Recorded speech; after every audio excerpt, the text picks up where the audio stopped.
Dengar kata kolesterol, apa sih yang langsung kepikiran? Pasti sesuatu yang nggak enak ya, sesuatu yang harus dihindari. Tapi yakin nih, kolesterol itu murni penjahat dalam tubuh kita? Nah, hari ini kita bakal kupas tuntas teka-teki ini. Dan siap-siap aja, jawabannya mungkin bakal bikin Anda kaget.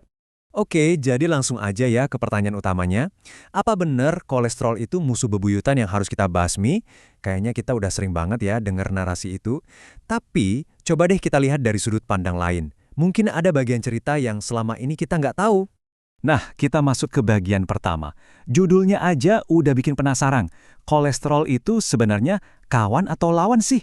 Kita mulai dulu dari sisi baiknya ya. Sisi yang jujur aja jarang banget dibahas.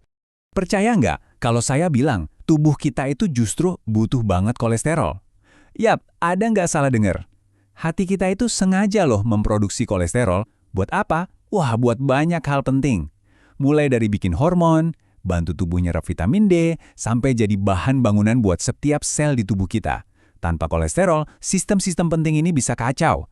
Jadi bisa dibilang, kolesterol ini semacam pahlawan di belakang layar. Oke, disinilah ceritanya mulai jadi sedikit rumit tapi seru. Jadi, kolesterol itu ada dua pemain utamanya. Ada yang namanya HDL, ini si kolesterol baik. Anggap aja dia tuh tim bersih-bersih di dalam pembuluh darah kita. Tugasnya, menyapu kolesterol jahat biar nggak numpuk. Nah, lawannya adalah LDL, si kolesterol jahat. Ini nih si biang keroknya. Kalau jumlah dia kebanyakan, wah, dia yang bakal bikin masalah. Sekarang kita bahas si biang keroknya lebih dalam ya.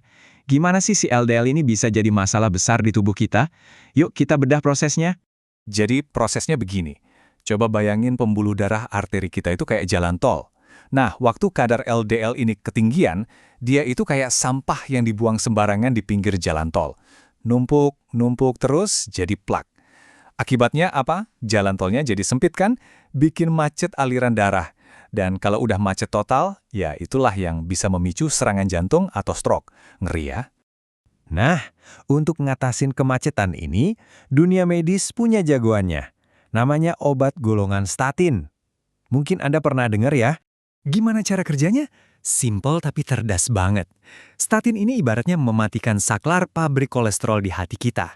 Jadi produksi kolesterol keseluruhan di tubuh berkurang. Keren kan? Kedengarannya sih kayak solusi instan yang sempurna. Tapi tunggu dulu, ceritanya belum selesai. Dan disinilah kita masuk ke bagian yang paling penting tapi sering banget kelewat. Sisi lain dari statin. Efek sampingnya mungkin tersembunyi. Ini ada cerita langsung dari seorang dokter di Inggris. Dia bilang, waktu saya kasih pasien obat penurun kolesterol, statin, saya lihat mereka ngeluh lemas, ototnya sakit, gampang capek, bahkan ada masalah ingatan. Nah, ini bukan lagi data di atas kertas loh. Ini pengamatan nyata dari lapangan. Jelas ini bikin kita bertanya-tanya kan? Dan ternyata, daftarnya nggak pendek. Ada potensi kerusakan hati, masalah ingatan sampai kebingungan, gula darah jadi tinggi, nyeri otot di mana-mana, bahkan disebut bisa meningkatkan risiko demensia dan stroke jenis tertentu. Ini jadi bukti kalau kadang-kadang solusi untuk satu masalah bisa jadi pintu buat masalah baru. Oke, terus kapan kita harus ekstra hati-hati? Nah, ternyata ada beberapa kelompok orang yang risikonya lebih tinggi kena efek samping ini. Penting banget buat diingat ya, obat ini tuh bukan solusi satu untuk semua. Menurut sumber yang kita bahas ini, kelompok tertentu disarankan untuk sangat berhati-hati bahkan menghindarinya. Siapa aja? Para wanita, orang dengan postur tubuh kecil, lansia di atas 70 tahun, peminum alkohol, penderita tiroid, dan orang dengan gangguan neuromuskuler. Ini jadi pertimbangan yang super penting sebelum memutuskan untuk pakai statin. Terus kesimpulannya gimana? Intinya adalah, sebelum kita langsung lompat ke obat-obatan, mungkin ada baiknya kita coba kembali ke akarnya dulu.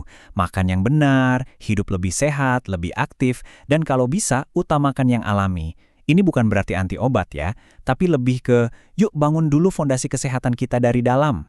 Pada akhirnya pertanyaannya kembali ke kita masing-masing kan, antara pengobatan dan gaya hidup, di mana titik tengah yang pas buat kesehatan Anda? Jawabannya jelas nggak sama buat setiap orang, tapi dengan punya informasi yang lebih utuh kayak gini, setidaknya kita bisa bikin pilihan yang lebih bijak buat diri kita sendiri. Terima kasih sudah ikut ngopas teka-teki kolesterol ini.